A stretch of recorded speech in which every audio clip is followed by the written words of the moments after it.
Good evening all. A very warm welcome to all of you to the valedictory session of the 3-day-long international seminar on higher education in a developing economy, problems, policies and perspectives conducted by Inter-University Center for Alternative Economics, Department of Economics, University of Kerala. After 3 days of continuous and rigorous intellectual discourse on the problems faced by the higher education sector in our country and putting forward some practical solutions, it is time for us to wind up our international seminar. It was a wonderfully fruitful exercise where experts and researchers could productively interact with each other, and I am sure we can all take with us some creative ideas and tread an alternative path in the future. Let us begin the function. For the welcome address, may I invite Mr. Siddhikar, Assistant Professor, Department of Economics, over to the dais.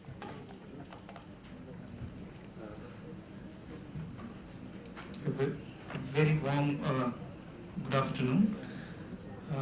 We are actually running the last session of the 3-day international conference, a seminar which the Inter-University Center for Alternative Economics and the department is organizing. So we are actually greatly privileged, and of course it is a very enriching sessions which are undergone in these 3 days. It was very rich both in sessions as well as the participation of the audience. So on behalf of the department, we are in fact, as well as the Inter-University Center, we are in fact obliged to the complete participation of the audience. So in this outset, I am actually formally coming to my duty, that is to welcome the dignitaries in the session. Today the chairperson is none other than our Hon'ble Pro-Vice Chancellor, Dr. Veeramanikandan. On behalf of the Inter-University Center and the Department of Economics, I am welcoming Dr. Veeramanikandan for this session. And unfortunately, Dr. T.M. Thomas Isaac, the Finance Minister, who couldn't make the program because today there is a cabinet which is happening now, so he couldn't make it. Even with his absence, as a formal invitation, I am welcoming from the bottom of our my heart as well as on behalf of the center, Dr. Thomas Isaac to this function, though he is not present. But the special address, in fact, is going to give by Dr. Ekbal, former Vice Chancellor, University of Kerala, and currently the planning board member in the state, Kerala state. So on behalf of the Inter-University Center and the Department of Economy and on all of you who are present here, I am welcoming Dr. Ekbal for this function. Now, of course, without an august audience, we cannot actually make the very last session of this 3-day vibrant session very, in fact, in true sense of vibrancy. So, on behalf of the center as well as the department, I am welcoming each one of you for this session and to make the session a wonderful success. Thank you. Thank you, sir. We are indeed thankful and happy to have Honorable Pro-Vice Chancellor of Kerala University, Dr. Veeramanikandan, as the chairperson of this valedictory session. We all really appreciate, sir, for your unwavering support to all the endeavors of IUCAE and our department. May I invite Dr. Veeramanikandan, Honorable Pro-Vice Chancellor of Kerala University, to address the audience.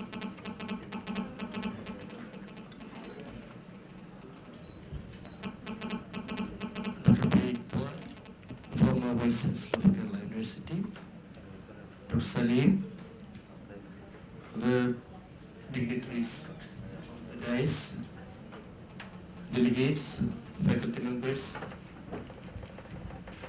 and my dear students.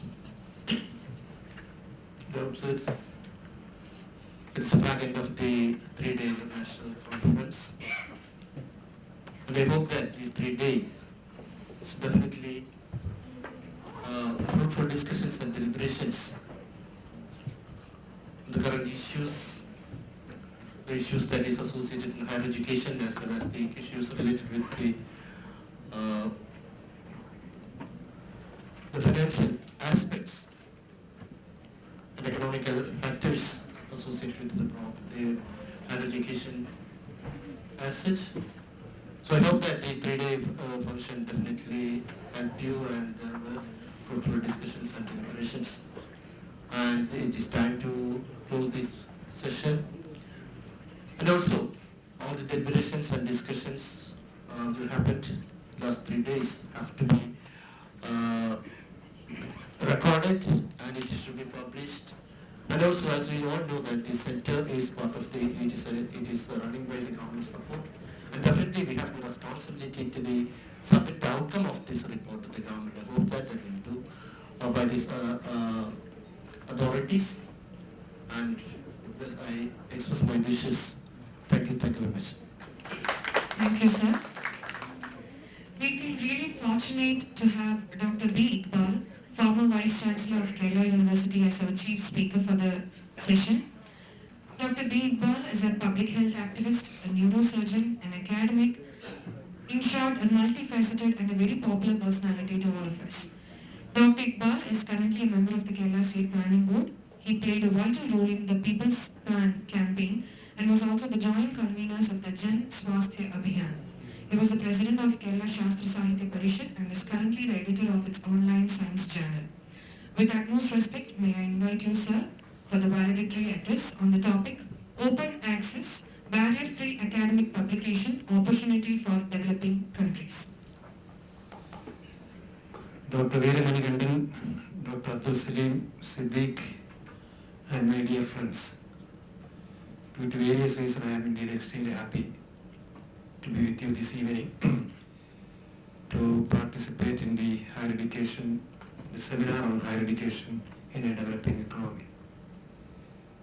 It is a pleasant experience for me always to come back to the university campus, meet my old friends, establish new connections, and above all be with the academic community of the university. Because even though I belong to a neurosurgery department, I really enjoyed my 4-year stay in the university. Usually, it is supposed to be a tense life for the Vice Chancellor, but fortunately for me, it was a very pleasant experience with a lot of academics there to help me. In fact, the Senate chamber is supposed to be a torture chamber for the Vice Chancellors, but it was not for me in my career period due to various reasons. Now, I have to congratulate the Department of Economics for organizing the seminar, international seminar on higher education in a developing economy, because this seminar is organized at a very most appropriate time as far as this Kerala is concerned, and even at the national level, because Kerala education is passing through a period of severe crisis. In fact, I happen to work in 2 different sectors, one health as well as in education. Both sectors are passing through this crisis, but I would say that health sector, even though it is passing through a period of crisis, education sector is virtually facing a collapse. That's my frank assessment of the situation. But nevertheless, we need not be pessimistic. There are attempts to rejuvenate the Kerala education scenario. And I feel very optimistic seeing a large number of youngsters here, especially ladies, who are presenting papers and taking part in discussions. So this gives us a lot of optimism, because there is an attempt from within the academic community to change the situation. Now I hope that the various aspects of the crisis of the higher education were discussed here.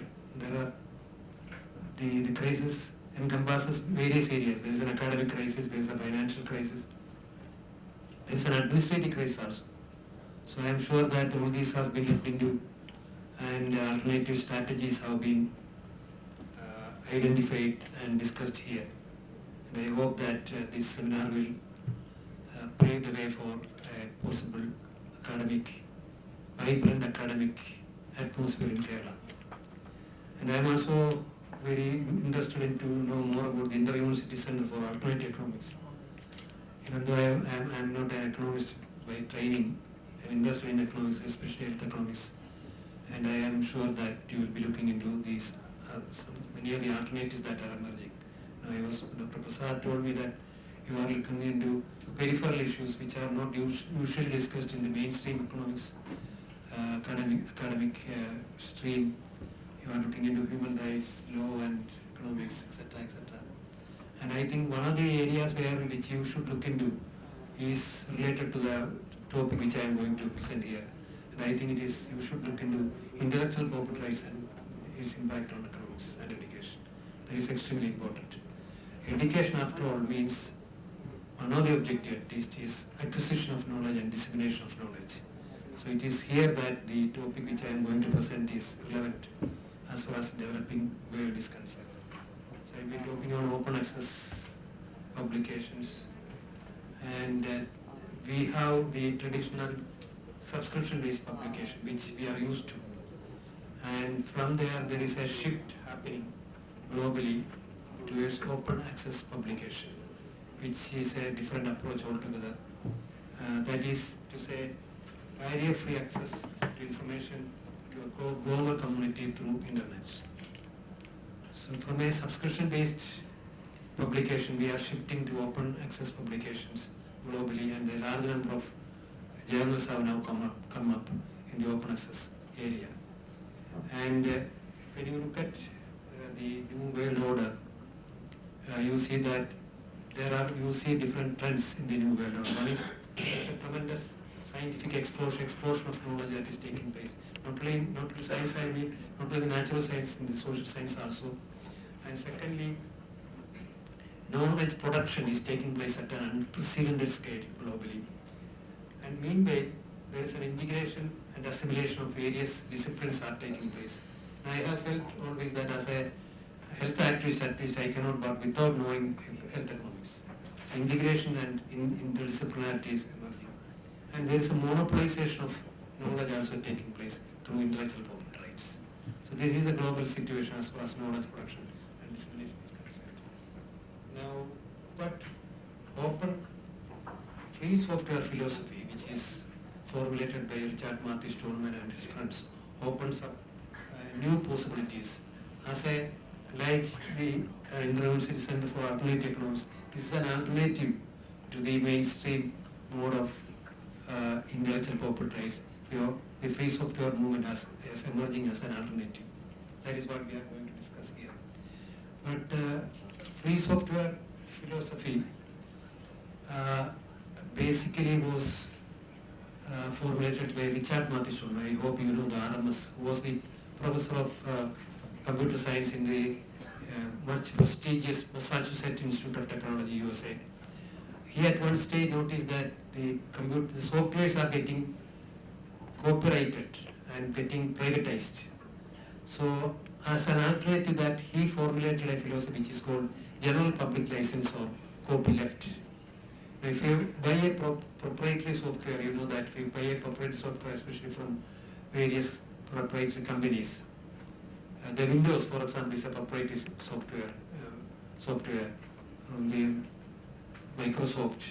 You cannot copy it, you cannot distribute it, you will have to use it in a single computer. It will be priced very high, and they will not give you the source code so that you will not be able to change it. Whereas the free software, which Richard Marty Stallman and his friends formulated, was they will give you the source code. You can copy the software in any number of computers. Suppose you buy a free software to this university, and suppose there are 1,000 computers in this university, you can copy it to the 1,000 computers. Whereas if you buy a Microsoft proprietary software, you will not be able to copy it, you will have to use it for a single computer. Free software does not mean that the software is free. The free in free software, as Richard Marty Stallman reminds us, is the free in freedom, not the free in free beer or free lunch. Okay. What is free here is that you get the source code so that you can change it. That is the most important thing. So here the philosophy is basically one of freedom, cooperation and sharing. And science has progressed always, whether it is social science or natural science has progressed because of cooperation and information and knowledge sharing. And this is the philosophy that is formulated by RMS. And it has a tremendous impact across the knowledge disciplines. And we have a Creative Commons copyright rules, to which I will refer to just now. Then we have Wikipedia, it's a corporate encyclopedia. based upon this principle. In fact, everybody now refers to Wikipedia. It's not so. The print version of most of the encyclopedias are got out of book, and most of us refer to Wikipedia. It's a corporate encyclopedia. You yourself can start a page and contribute. And then we have open access publication, that is the topic of today. Then we have open source biology, because when in biology, especially after the Human Genome Project, large number of data are emerging from various universities.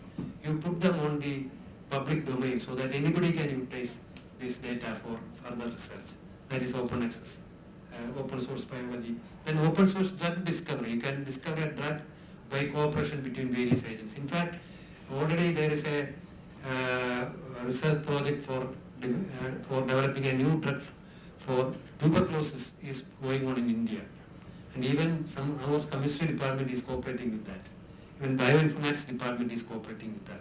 More than 20 or 30 research centers in Kerala itself is cooperating with open source drug discovery. And then we have a large number of freely downloadable textbooks. I am sure that many of you are using these textbooks. These are all possible, made possible because of the free software philosophy. In short, this philosophy is opening up knowledge. Now, this is a Creative Commons license as different from the routine copyright. In fact, suppose I write a book for DC Books. The copyright will be transferred to them. Suppose I write an article in Lancet. The copyright will be transferred to the publisher. Okay, and they may give me 10 printed copies as a author's copy.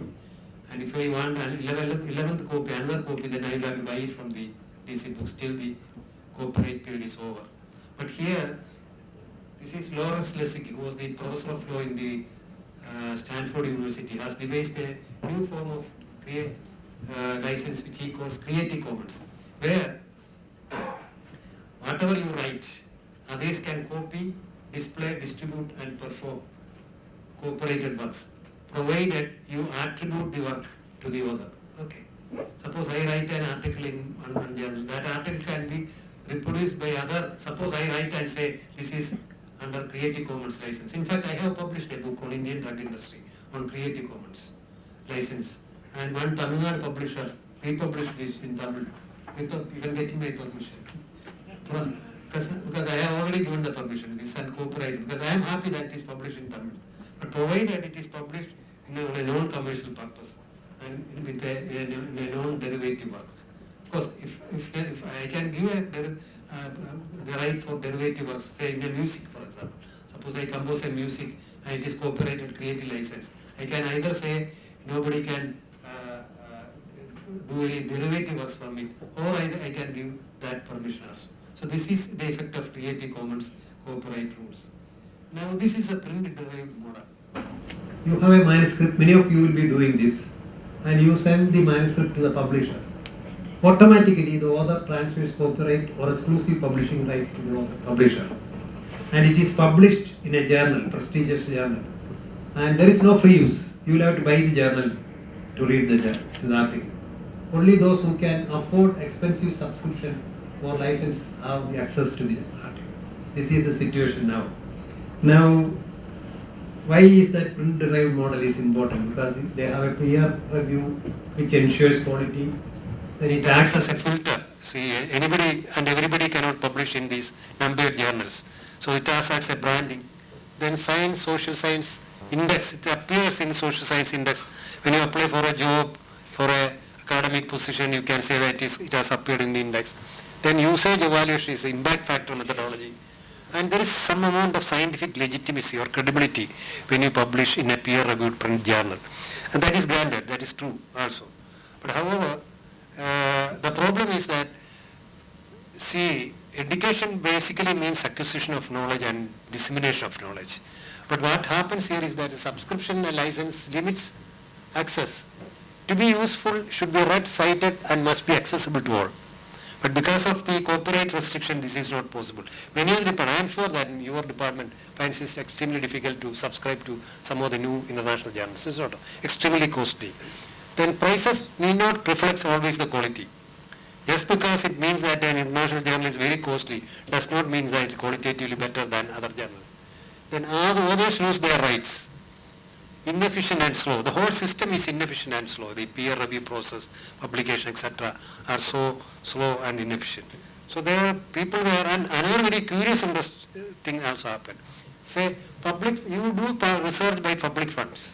Suppose in your department somebody does a research from the university funds, then that researcher publishes in a journal. But the university then will have to buy the journal to read that article. This is called, by in economics, it is called double dipping. So you do research by public funds, the research result of the research is getting published, but you will have to buy the journal at an exorbitant cost to read the article for which you have already funded. You understand? So this is a very curious phenomenon that is seen now. So it is here that the open access model has emerged.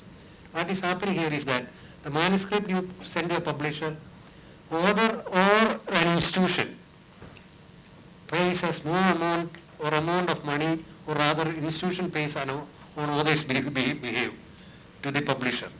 Okay. And the result is open access. Everyone has access. All use is fair use. You understand? So this is open access publication. Suppose Kerala University, while I was here, we used to give 100 PhDs to scholars. So the Kerala University can give publication expenses to a publisher for 100 articles every year. Then all these articles will be published and the author need not pay. So the institutions can pay. Well, now these were the original open access materials were scientific research papers only. Now it is changing. Even non-research papers are published.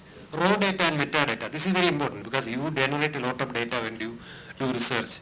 I may use only part of that. Somebody else may make use of it for some other purpose. Okay. Then source material. This is also very important when you do research. Digital presentations, pictorial and graphic material. The presentation which I do now, I had spent a lot of time making this presentation, selecting the font size, color, etc. So I can make it open access. The scholarly multimedia materials like this can also be part of the open access materials that are published. Now the various international policies were discussed and debated and decided upon, starting from the Budapest Open Access Initiative in 2002. 2002, there it started. Just imagine that. It's only 2 decades since not even 2 decades, 1.5 decades since the open access has come to stay. And in fact, in 2005, there was a UN World Summit on Information Society where this was discussed. Open access document means anyone, I am reiterating what I said so far, anyone is free to copy, distribute and display the work. This is not copyrighted. Suppose I write an article, anybody can publish it. Provided, under the following conditions, the original author must be given the credit. Attribution should be done. Okay. And for any use or distribution, it must be made clear to others what the license terms of this work are. Suppose I publish an article, somebody else republish it, they should also give the right to others to get it republished. Okay, that is what is meant by copyright. Now there are various types of open access. One is called gratis, that is free online access, libre, open access plus additional usage rights. So you can quote from it, etc., etc., or you can do a derivative work, or granted through Creative Commons, or green open access, which is self-archiving. Whatever articles you write, you can self-archive it in a website or in a page, even in a Facebook page you can, or on a website, or in a site you can do that. Or gold open access, publishing in a open access journal, that is gold open access. So there are different types of open access publications. Now there are hybrid open access journals, that is provide gold open access and with an open access publishing fee. They may charge a fee. Or delayed open access journal, embargo period of 6 to 12 months. This you should notice. So there are a number of journals now. For 6 months they publish, they charge. After 6 months they make it open. Okay. Say New England Journal of Medicine, for example. For 6 months, if you want to read an article, you will have to pay for it. But after 6 months, it is made free. So this is now also happening now.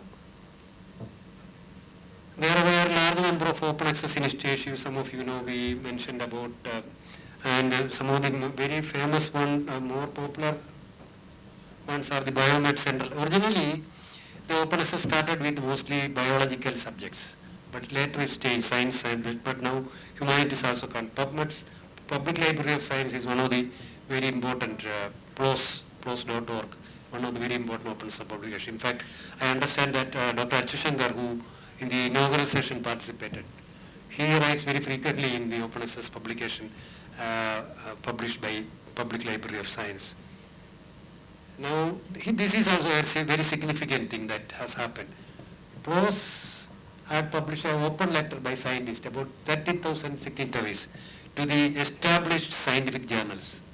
What they said was that we will not peer review or serve on editorial board or publishing journals that don't archive research papers within 6 months of publication. Suppose you want to be in the editorial board, a scientist will say, I can be in the editorial board, provided you make all your materials free of access after 6 months of publication. So that initiative has been taken by the PROS. This is MIT open course. You know that it was the Massachusetts Institute of Technology who first published all their research materials or their course syllabus online free. Now many universities are following suit. Then Project Gutenberg, I am sure that many of you are visiting gutenberg.org. From 1966 is the cutoff date. All books that are published before 1966 are available. All classics are available here. Suppose you want to read The Wealth of Nations by Adam Smith, it is available there. Suppose you want to read Darwin's Origin of Species, it is there. Suppose you want to read Communist Manifesto, any time of the day you can go here and access it. Suppose you want to read all the published works, all the complete works of Shakespeare, it is available. Dostoevsky, it is available. There are several open access publishing websites, but Project Gutenberg is the most famous one. And there is a directory of open access journal. Just look, this I accessed about 1 year back. There are about 10,109 journals in spread over 136 countries. So the basket is widening. The open access publications are increasing day by day. Now there is an Indian open access initiative, the ICMR NIC Center for Biomedical Informatics, Indian Medla Center. Many scholars do not know this actually. The electronic version of 22 biomedical journals and abstracts from 77 biomedical journals are available online, now free. 10 journals of Indian Academy of Science, Current Science for example, is available. 4 journals of Indian National Sciences Academy is available online. This is based upon the principle of open access. Now, these are the advantages of open access. Because there is a free access for all, immediate and continuous publications, fast and efficient peer review, because peer review is done online and therefore it is fast and efficient. Very high visibility, 200 downloads per article per month. Authors keep copyright and control. Authors are in control, that's the most important thing. We are no more slaves of the publisher. And it is permanently archived. This is another advantage. Then it is searchable and retrievable and cross-listed in other journals. So these are some of the advantages of this. But there are a few criticisms recently of open access publication. One is that the publication fee, some of the open access publication is very high. So individuals may not be able to afford that unless institutions take care. Secondly, some of the open access publication from a quality point of view is relatively low. But this is not a general statement. It affects only a few of the open access journals. But overall the picture is very good. Now finally, this is what my final statement. What can we do in this situation? Affiliate colleges, we can have websites where research papers, thesis work, projects, etc. can be published. We can have a peer review team at the college level and all these documents can be published. You know that even in the affiliated colleges, research work is going on. There may be a few from the affiliated colleges here, I do not know. But good research is being done in some affiliated colleges. But it is not available to us. Suppose the college has a website where all these thesis works are published, then we can access to it. We can avoid duplication, we can look at the source material, we can look at the metadata, data available, etc. Secondly, the universities can start a free access journals by themselves or jointly with other universities. In fact, I had floated an idea and I have given a proposal to the Higher Education Council earlier and to the Education Minister very recently that at the state level, the universities and research institutes and the colleges should join together and we should have a Kerala Open Access Publication Initiative. This is one of my dreams, I would say. Because if you look at Kerala situation, Kerala has the highest density of research institutes in India. All disciplines. We start from north to south, Vikram Sarabhai Space Science Center, Regional Research Laboratory, Center for Earth Science Studies, Center for Development Studies. We have the Rubber Research Institute, CWRDM. See, you name it. Every sphere. And suppose the universities and the research institutes and the good affiliated college join together, we can jointly start open access publications of various subjects. Or if we don't do that, that is the best thing that we should do. At least we should do international groups. Actually, we can group, the PLOS group, for example. We can offer that we will start a new journal under PLOS initiative or Budapest initiative. That is also possible. So here is an opportunity for us to move in. And I think one of the major objective of education apart from research, extension works, etc. is acquisition of knowledge and dissemination of knowledge, for which publication is extremely important. And now publication, the traditional mode of publication is facing a crisis in which open access is a better solution. And I think this also should be discussed and taken seriously by the academic community. Thank you very much for the question. Thank you so much, sir, for throwing light on to the emerging idea of open access networks. Next, to present the rapporteur's report, may I invite Mr. Abid Ferozi over to the dais. Good afternoon, one and all. It's indeed my honor to present the rapporteur's report that actually summarizes the whole proceedings of our 3-day international seminar. The inaugural session on day 1 was chaired by Dr. N. Veeramanikandan, Honorable Pro Vice Chancellor, University of Kerala. In his speech, he pointed out the demographic dividend in the context of economic development and the role of higher education in it. Professor Abdul Salim, Honorary Director of IUCAE, Head of the Department of Economics, delivered the welcome address. He highlighted several issues faced by the higher education sector of our country. The keynote address was delivered by Professor Chancellor B.J. Tilak, Vice Chancellor of NUPA, New Delhi, who enumerated the positive features and challenges confronting the higher education sector. Professor Dr. Murshidi Sirat, Founding Director, CTEF, University Sains, Malaysia, delivered the special address. He addressed the role of government in higher education of emerging economies with special reference to Malaysia. His speech provided a clear picture of theoretical aspects of higher education as well as the present state of affairs. The session was felicitated by Dr. Archit Shankar, Director, IQAC, University of Kerala, and Dr. Manjus Nara, Associate Professor, Department of Economics, who proposed the vote of thanks. The first technical session, titled Higher Education in India, A Comparative Perspective, had 3 presentations, and the session was chaired by Professor Jantiala B. Tilak, Vice Chancellor, NUPA. Professor N.V. Verghese gave an excellent talk on the changing landscape of higher education, an analysis of changes in developing and developed countries. In this lecture, he addressed 7 aspects of higher education. Mainly, he discussed the strategies and policies adopted by developed countries for creating massive education. The study observes that returns to higher education are higher than that to other levels of education.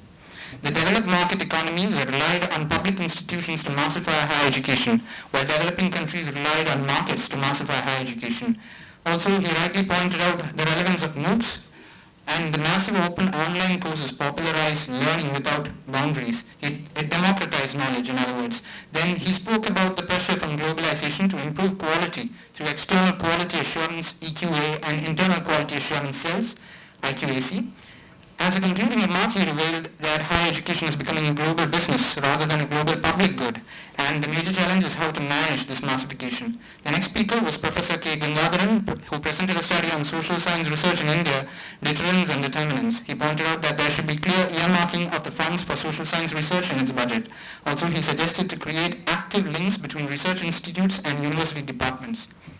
The second technical session was titled Quality of Higher Education, Capturing the Present for Future, and was chaired by Professor N.B. Verghese, Director, CPPR, in Higher Education, Center for Policy Research in Higher Education, New Delhi. The key speaker for the session was Professor A. Sukumara Nair, former Vice Chancellor of the University of Kerala. He pointed out the differences between system of education adopted in India and advanced nations.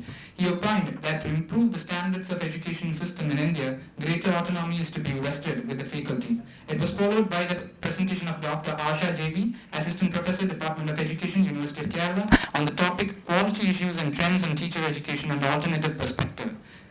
The presentation addressed the problems and procedures followed to ameliorate the teacher education program. On day 2, we had the third technical session. We started off with the third technical session, captioned Policy Crisis in Indian Higher Education, and was chaired by Professor Dr. Murshidi Sirat. The key speaker was Professor Rajan Gurukul, former VC, MG University, Kerala. He shared his views on national higher education policy of India 2016 in a political economic perspective, and pointed out that the new knowledge is not what scientists or technologists academically identify as the latest knowledge in their fields, but what the dominant global economy decides in terms of market value. Dr. Radhakrishna G. Pillai from Center of Excellence in Interdisciplinary Studies and Research, University of Calicut, and Ms. Aishna Sharma from Zakir Hussain Center for Educational Studies presented papers. It was indeed a thought-provoking session. The fourth technical session, titled Policy Crisis in Indian Higher Education 2, was chaired by Professor N. Varaprasad. In the absence of Professor Kunyaman, his paper on higher education was read out by Mr. Siddiq Rabiat. His paper concludes with the point that India is at a deflection point. It has a capitalist modern basic structure with feudal superstructure, and the paper suggested that revamping of academia is a prerequisite for removing this paradox. Dr. A. Nirjum, Dr. C. Krishnan, and Dr. Christabel presented papers in this session. In the technical session 5, titled Restructuring of Higher Education in India, was chaired by Professor Saumin Chattopadhyay of JNU New Delhi. The main speaker of the session was Professor N. Varaprasad, Gent Professor, University of Singapore, portrayed the transition of the Singapore economy and the role of higher education in the same. The speech was followed by a presentation by Dr. Malish CM, Center for Policy Research in Higher Education, New Delhi, on the topic Diversity and Discrimination in Higher Education Institutions in India, a case study of select states. He spoke on different stages of higher education expansion and different forms of discriminations existing in different universities in India. The technical section 6 was titled Access and Equity in Higher Education and was chaired by Dr. Suresh Kumar, who was a member of KPSC. He spoke on the need for ensuring equity and access in higher education institutions, as well as increasing private investment in the sector. The papers were presented by Dr. N. Murugan, Associate Professor of RGIDS, on the topic Access and Equity, study on the impact of self-financing colleges in Kerala. Dr. Manju S. Nair, Associate Professor, Department of Economics, on the topic Visibly Invisible, the case of disabled in Kerala's higher education scenario, and Dr. S.R. Shija, Associate Professor, IDE, UOK, University of Kerala, on the topic Access and Equity in Higher Education in India. On day 3, we started off with the technical session 7, which was chaired by Professor Sirek Matthews. The topic of the session was Financing Higher Education in India, a Comparative Perspective. Professor Saumin Chattopadhyay gave a detailed understanding on mode of funding higher education, and he spoke whether it could actually reform university governance. His study revealed that input-based funding is the ideal one with complete academic freedom, and the problem with the input-based funding is apparent. Also, he pointed out that the problem is deeper, as even the marketization and increased private sector participation has not led to any improvement in the quality. The next presentation was made by Dr. G.L. Arunjilal on higher education and labour market in India. He dwelled into the missing linkages in the labour market and higher education, and he concluded that a move towards a student demand-driven system and stressed the need for a globally relevant and competitive higher education system. The final presentation was made by Dr. C. Anil Kumar on the performance of marginalized groups in engineering education. The 8th technical session and the last technical session was chaired by Professor Sirek Matthews. The theme of the session was higher education in Kerala. The key speaker, Professor Rajan Varghese, gave an insightful presentation titled Government Withdrawal and Privatization of Higher Education in Kerala. In his presentation, he gave a brief understanding of 1. Student enrollment of higher education in Kerala and evolution of college finances, 2. Non-institutional and institutional sources of financing, and 3. An alternative to disinvestment in higher education.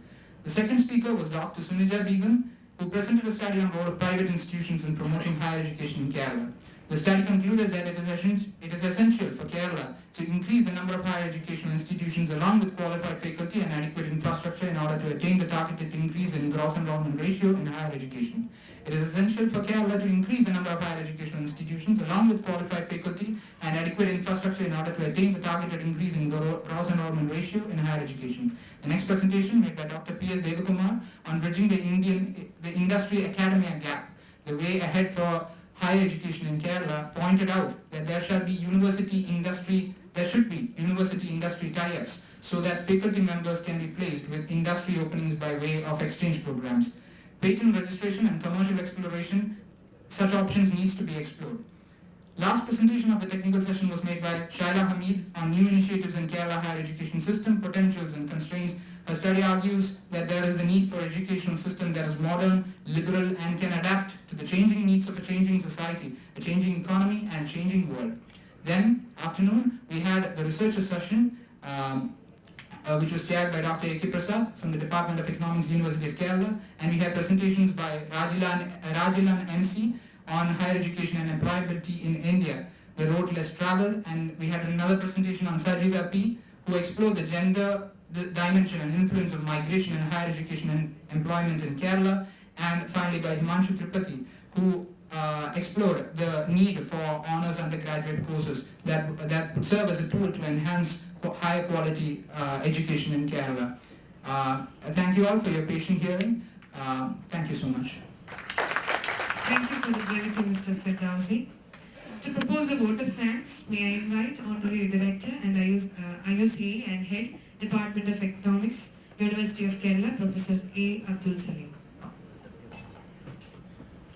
Former Vice Chancellor of Kerala University, Dr. B. Ekbal, my dear delegates, my dearest students, colleagues.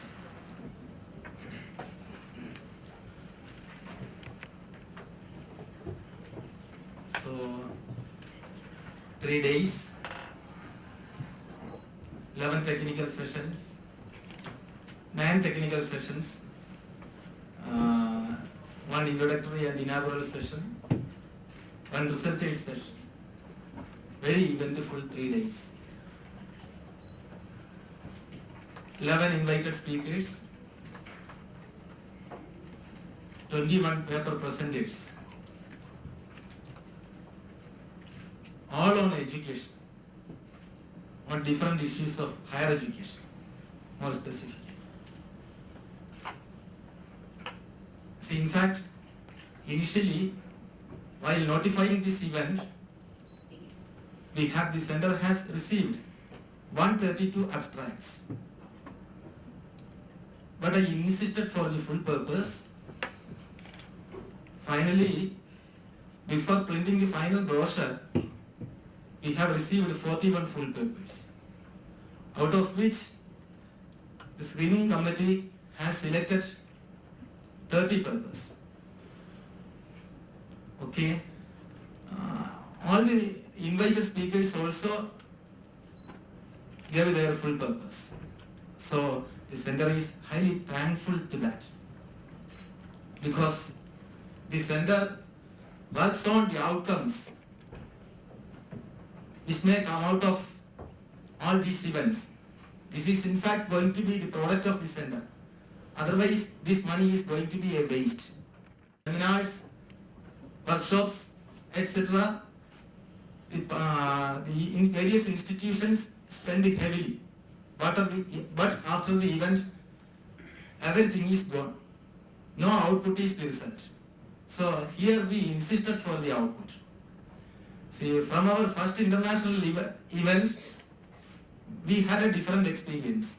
So we made it a point of asking for full purpose, and we expect that this All these publications can be again edited and sent to refereeing, and no doubt we have a strong impression that we can publish this in the form of an edited book in the name of this center. Okay, so within the next 6 months, we have the feeling that we are going to get a book in the name of this center. Okay, so that's about. Again, till March we have funds. From the next year, from April onwards, we have no funds to function. So we have already submitted the proposal to the government, to the university, and I think the government of Kerala has made some allocations for the various inter-university centers in Kerala. Very few inter-university centers in Kerala. Only one center like this in Kerala.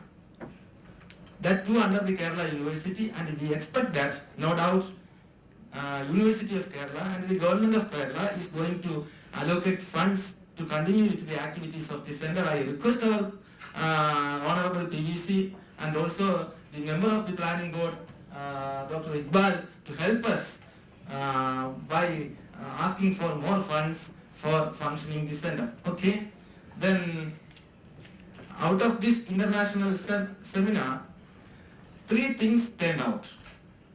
So all the discussions were based on 3 specific issues.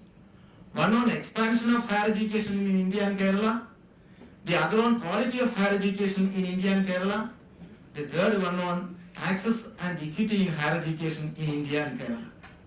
All have the common impression that in an emerging economy like India, no doubt higher education has to be expanded. Because of the reason that both India and Kerala are below the global average of 30%. And we are at the stage of reaping the democratic dividend. So, unless we reap the democratic dividend,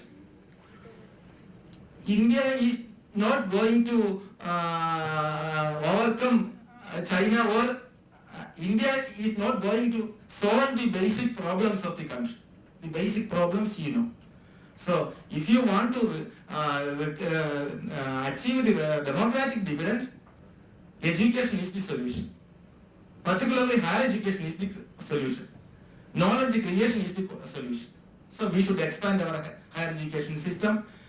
And all the presentations focus on the particular point that here private sector alone cannot solve the problem. But the dilemma is that the Indian government has been gradually withdrawing from the scene of higher education system. We should not allow a situation like this. The young intellectuals, the young minds like you should intervene in this particular crisis situation. And see, we should make the governments, our politicians should make the governments to allocate more funds for the development of higher education in India. And the same is the case of Kerala also. That is one basic point which have emerged out of this. So, being a democratic government, the basic duty of the government is not protecting the borders alone, protecting the people also. Isn't it? Means recovering the people from the problem of poverty, giving them education, employment, health, etc. So, spend more on education rather than spending more on defense alone. Because protection of the country means protection of both the borders and also protection of the people. So a democratic country should invest more on education, and in an emerging economy, in a knowledge economy, should spend more on higher education also. That is one basic point. Secondly, India is a poor country. Basic literacy is less than 70%. Means that about 40 crores of the people remain illiterate in India. Now our gross enrollment ratio is only 24% by the latest estimate in India. Of India is by the latest estimate is 24%. So we should bring more people under its purview. So massification is the solution.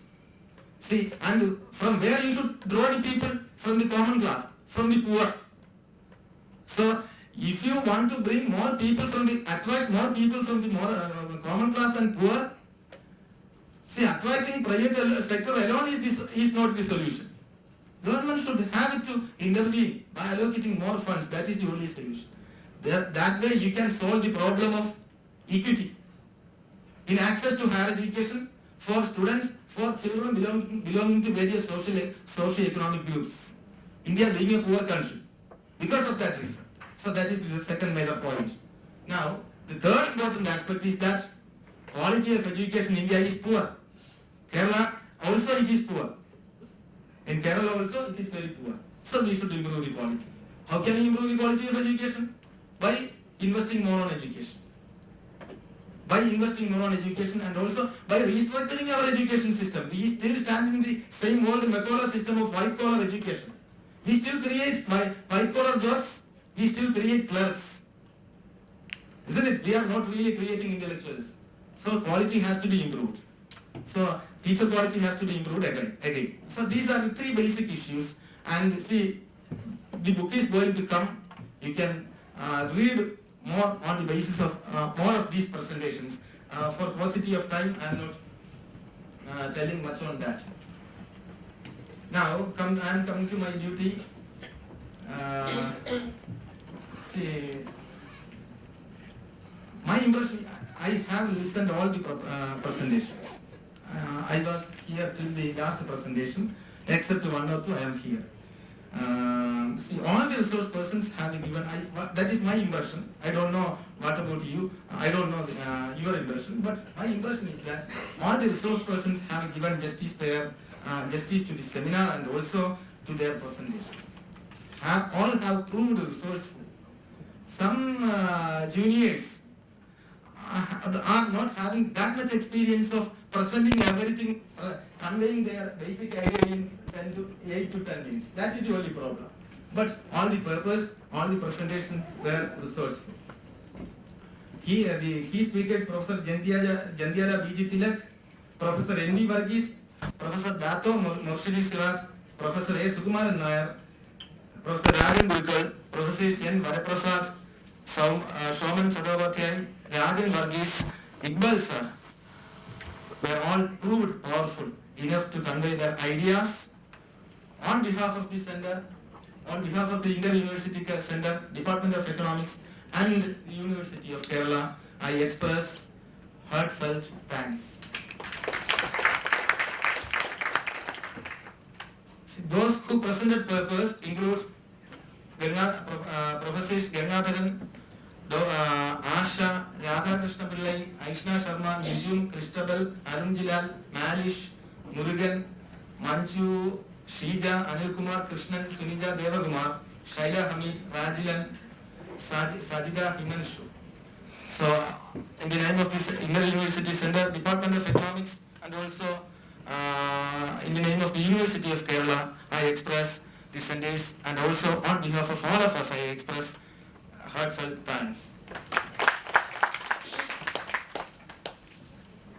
See, in fact, I forgot. See, I have to express, first I have to express thanks to our Hon'ble Pro Vice Chancellor, because after all, he is there in the session. See, he is the inspiration behind all these. There is no need to repeat again and again in the welcome speech itself. I said he is the inspiration behind all these. Whenever I met him to discuss something about, he has given consent to discuss ample time to discuss all the activities of the center, always giving advices, particularly with respect to appointments of the technical staff, and also with respect to allocation of funds, utilization of funds, etc. See, sir, in fact, in the name of the center and on behalf of all of us present here, I express sincere thanks to you, sir.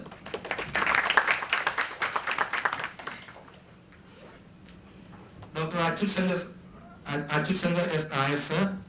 We invited only two persons to give felicitations.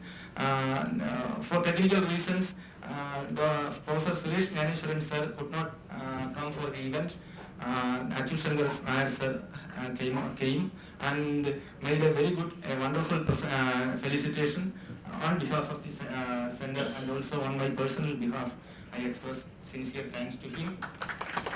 Now, all the paper presenters, I already thanked. Then delegates from different parts of the country, delegates from the other states, from JNU, from Alagappa University, from other universities, Kerala, Kannur, Calicut, MG, etc. All represented the particular event. So made wonderful presentations. On behalf of the center, I express sincere thanks. Then HODs of other departments, faculty members of other departments, university staff, media. And also one former syndicate member is also here, Dr. N.K. Babu Ibrahim. He was former syndicate member of Calicut University. He has been here for the last 2 days, actively participated in all the presentations. He was a patient listener. On behalf of the center, I express my thanks to him. Now comes my family members. Economics department family members. See, and with two technical staff of the Center for Alternative Economics. What to say? My colleagues, Dr. Prasad, Dr. Manju S. Nair, Mr. Siddiq, then Dr. Anita, my dear research scholars, students, MPhil scholars, technical staff, more particularly Reshma, okay, then Anuradha also. See, remember that I have only initiated, facilitated, isn't it? But you implemented, not me, you implemented. Without you, there is no center. See, because you are the beneficiaries ultimately. Somebody will come always like that. See, some will come and some will initiate, some will facilitate, but students are there, the young minds are there to put everything in a single chain, and the organization was so good, everything was wonderful. See, some minor hiccups, that doesn't matter. See, God never allows us to be perfect in anything. But we have neared perfection. Everybody commented about this program very positively, as in the case of our first event. So my deepfelt thanks to my dear family members, my students, research scholars, everybody.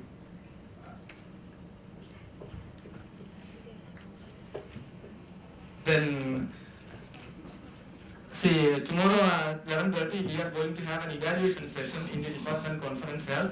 Remember that. Then, see, we are going to have, we think like this. We are going to have another international event. See, we always think of international events in 3 days minimum. But we have very short of funds. See, this event is conducted by using only 4.5 lakh of rupees, and nearly 2 lakh rupees we have given for flight charges, TAs, etc. How much is left? Only 2.5 is left. See, for food 1.5, isn't it? So 3.5 is gone. Then with all the 1 lakh we have done everything else. So this way we are organizing. Because of the cooperation of one and all. So if we are getting some funds from the university and also from the government of Kerala, planning board member is also there. Generally planning board also inspires us by giving funds for the events like this. So we are going to have an international seminar. We propose an international seminar in March. The title is Legal Institutions and Economic Development, Theory and Practice from India. The title is Legal Institutions and Economic Development, Theory and Practice from India. As organizer, I am proposing Siddiq Rabiat. Okay.